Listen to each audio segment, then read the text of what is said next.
This time we look at how a group of airmen flew the aged and poorly armed Catalina on night raids against the Japanese shipping. Their only real protection was the black skies of the night and the black paint of the aircraft. These squadrons were called Black Cats. In this episode we check out two aircraft of the Lockheed company. Both these planes were designed by the famous Kelly Johnson. Kelly's list of achievements is stunning, such as having input in over 40 of the world's most renowned aircraft, and over half these were his original design. This time we focus on his F-104 Starfighter, and the most famous of all, the Blackbird. The Catalina was used extensively during World War II, but there was one very special Catalina squadron that should be recognised for their daring and ability to keep the old planes flying. The Catalina's age is evident in the laborious task of preparing a Catalina for a mission. More modern aircraft had better and quicker methods of flight preparation. The Catalina was a hands-on job. In the Pacific region, isolated squadrons relied on mechanics to recycle parts, manufacture parts, and above all, be creative to keep the planes airborne.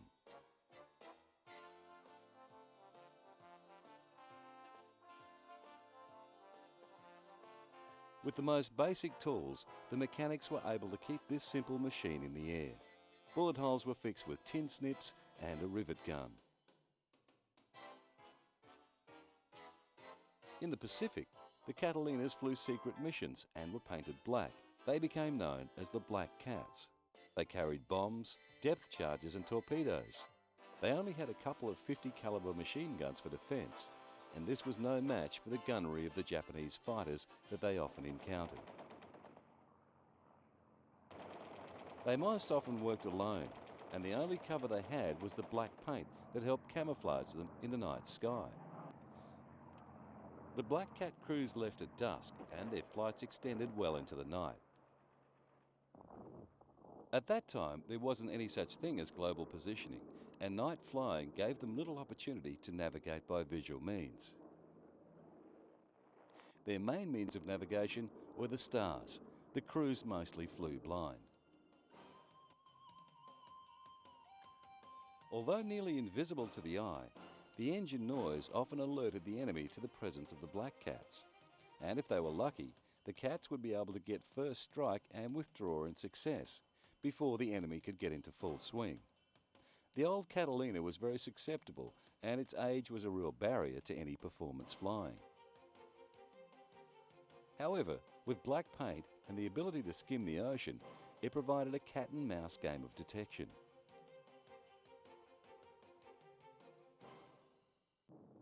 There are very few Black Cats left in the world, and the Historical Aircraft Restoration Society has restored this example.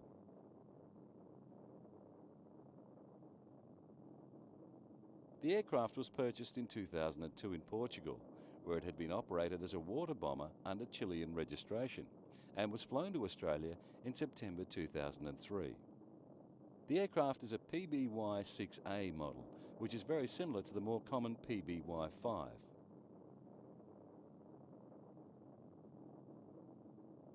It is an amphibious model, where the Black Cats were seaplanes. The choice of amphibian was made when purchasing the aircraft on the basis of convenience, as its role to this day is to visit as many air shows as possible so that people can view this remarkable plane.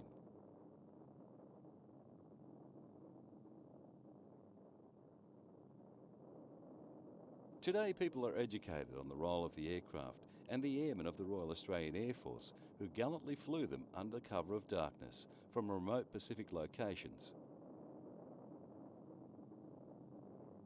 In all, 239 Australian pilots lost their lives flying top secret and near suicide missions to keep the Pacific Ocean open.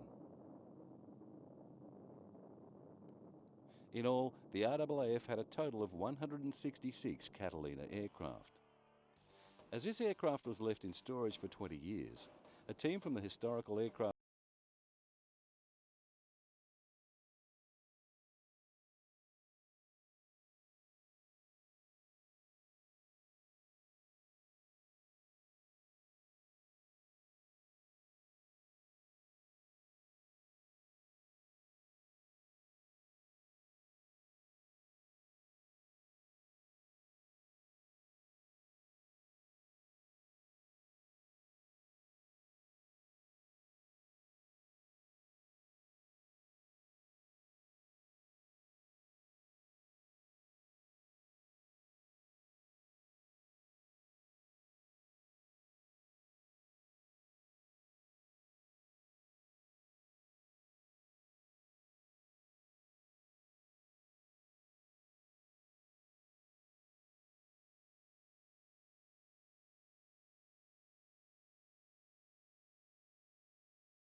Corporation is now fulfilling its role of proudly flying before the crowds as both a tribute to the aircraft and those brave aviators of the Black Cat squadrons.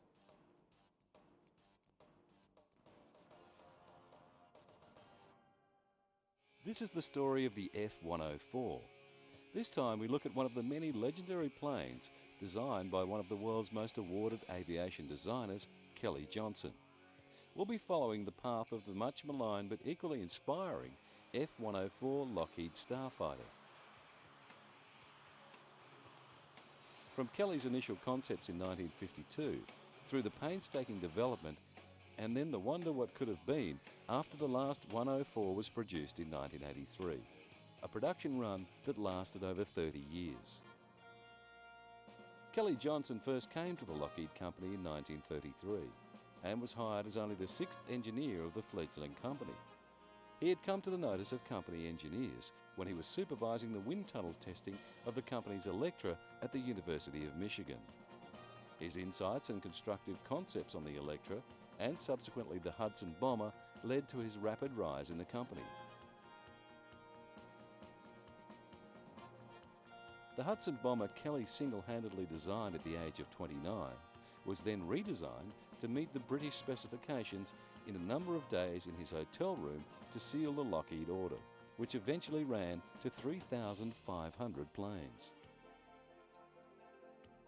Kelly's list of achievements is stunning, such as having input in over 40 of the world's most renowned aircraft, and over half of these were his original design.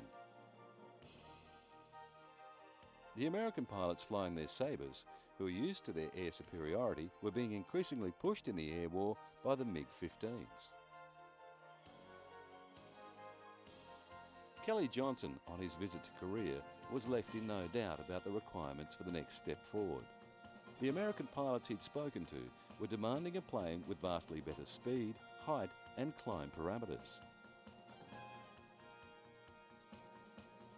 With the need to be higher, faster and to be there quicker, Kelly's decision was for a lightweight fighter designed for high subsonic cruise and high supersonic combat speeds. Almost immediately, the most controversial point of the 104's design was decided upon: its incomparably small, thin wing.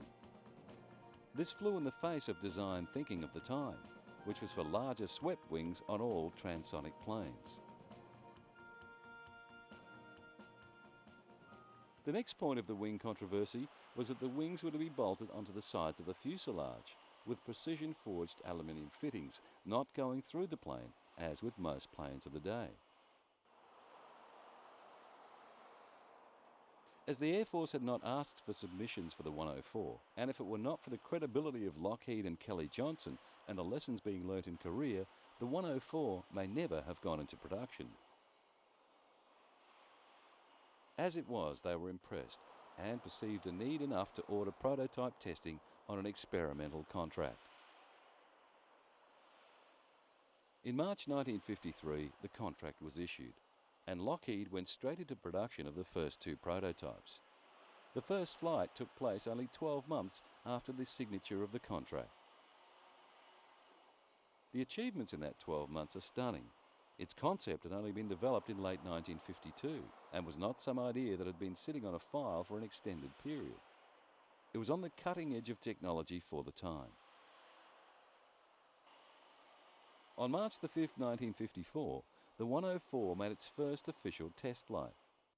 After an extensive testing sequence of the flight controls, the test pilot Tony Levere took to the air for the first time.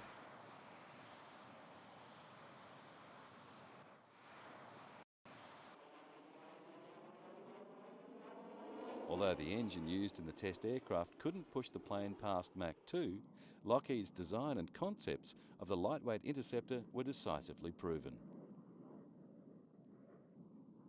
In spite of the prototype's tests not achieving the airframe's Mach 2 speed, the US Air Force placed an order for 15 more planes with uprated power plants as F-104As.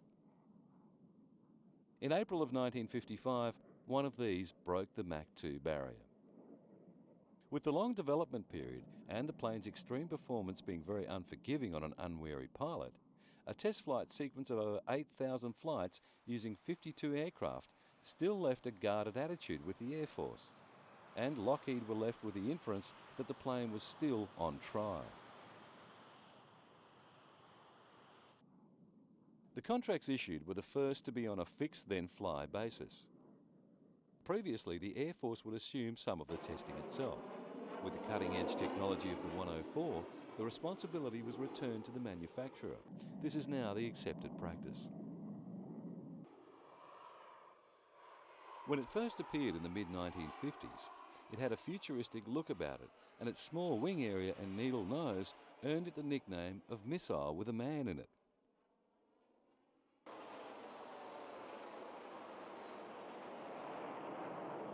The F-104 was the first operational interceptor capable of sustained speeds above Mach 2, and was the first aircraft ever to hold the world speed and altitude records simultaneously.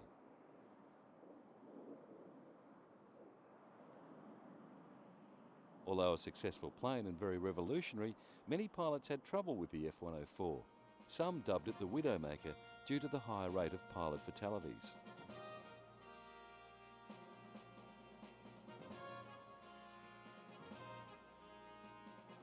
Major General Fred J. Ascani described the Starfighter as scary and fast.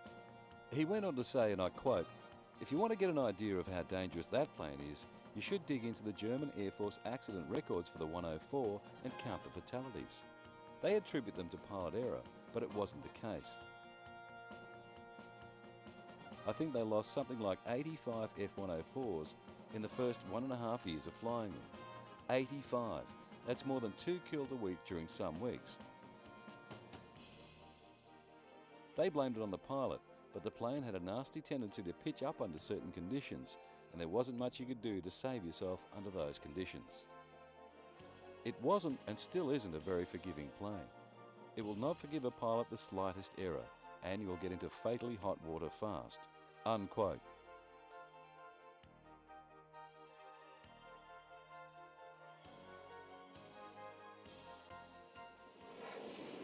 In 1958 and 1959, it set new records in many fields to reinforce its potency.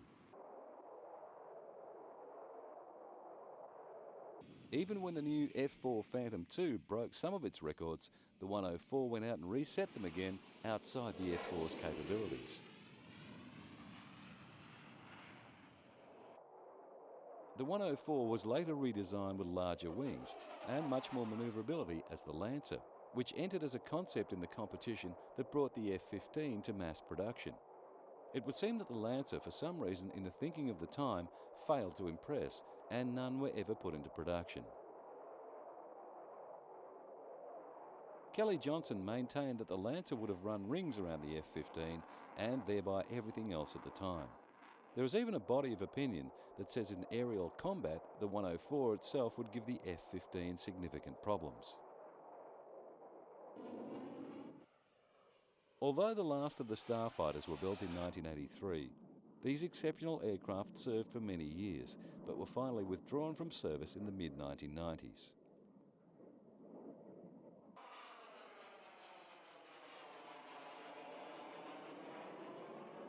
The only variant still surviving is the F-104S, built under license by Alenia in Italy for use in Italy and Turkey.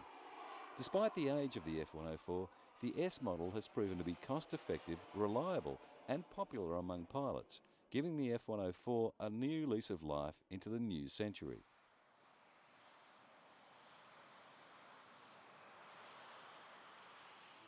We continue with the design concepts of the Lockheed Company and Kelly Johnson. Many of the designs set the company and the man so far apart from their contemporaries at the time that to this day, in one design alone, that gap has still not been breached. These planes were so secret, it is only with the benefit of time we can now look back in awe of their achievements. Even then, we will probably never know all they were capable of. To build a plane that would achieve a cruise speed beyond Mach 3 and an altitude of 80,000 feet, totally new design concepts needed to be developed. It would also require totally new materials to be developed. Along with this was the requirement of engineering new tools and machines to make new aircraft parts. Everything about this concept would have to start from scratch. During 1957, the 12th proposal presented to the government met with approval, and so development began on Oxcart and the A-12. The planes of this series were later to be known as Blackbirds. Lockheed had in the past used titanium in some of its developments. However, this venture would require 93% of the plane to be a new titanium alloy to achieve the integrity required. Even to this day, the landing gear is one of the largest titanium blocks ever forged. At Mach 3, the outside skin of the plane would be between 800 and 1100 degrees Fahrenheit, while the outside air temperature would be 120 below. The stresses on the airframe would be more than anything ever attempted before. Every aspect of this plane's development was new or exhaustively adapted. Even the basic fact that standard construction tools would corrode the titanium alloy had to be overcome. Because of their cadmium coating, which caused its corrosion, these tools had to be reforged to suit the production process. Totally new presses, mills and lathes had to be developed for use with the new alloy. Presses would now have to function at over 1500 degrees Fahrenheit. New non-corrosive cutting fluids would have to be developed. The list was never-ending.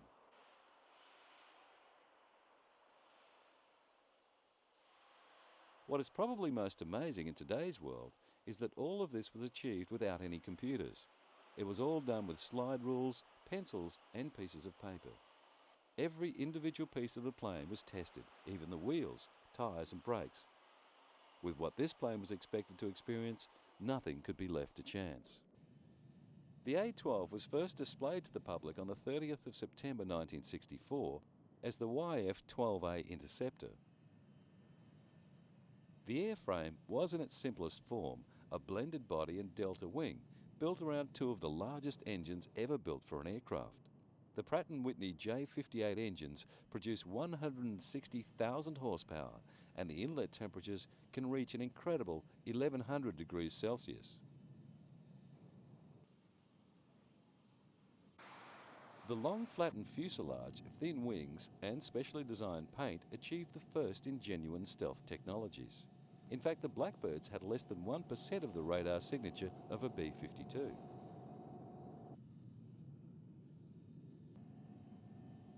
On the ground, the Blackbirds actually seep fuel from their fuel cells, but once in flight, the expansion from high Mach temperatures soon seal all of these small leaks.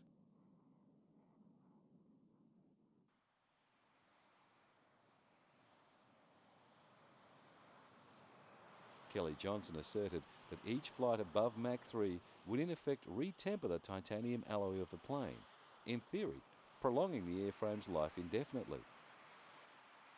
The main difference between the YF-12A and subsequent models was the shortening of the chines along the sides of the nose.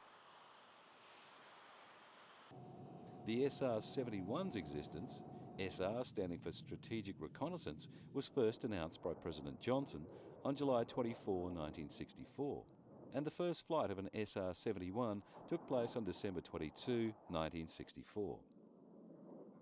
Officially, only 32 Blackbirds were ever built. However, because of the secrecy surrounding the planes, it is safer to say at least 32 were built.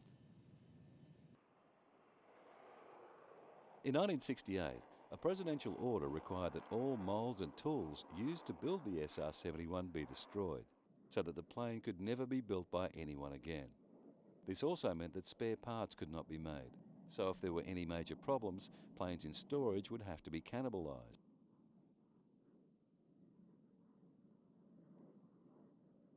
Though the Blackbirds have officially been withdrawn from service, their cruising speed of over Mach 3 and a service ceiling of over 26 kilometres has ensured that many of the records they established still stand today. In all the years of the Blackbird program, no SR-71 was ever shot down or hit by enemy fire, and they were known to have outrun over 4,000 missiles. However, they did suffer many losses. In fact, up to 20 were lost, mostly on the ground during landings and takeoffs. In 1990, with a reputed price tag of over $30,000 per hour, the SR-71 program became too expensive to operate, and their last flight took place on March the 6th, a blistering California to Washington in 68 minutes, fittingly another record.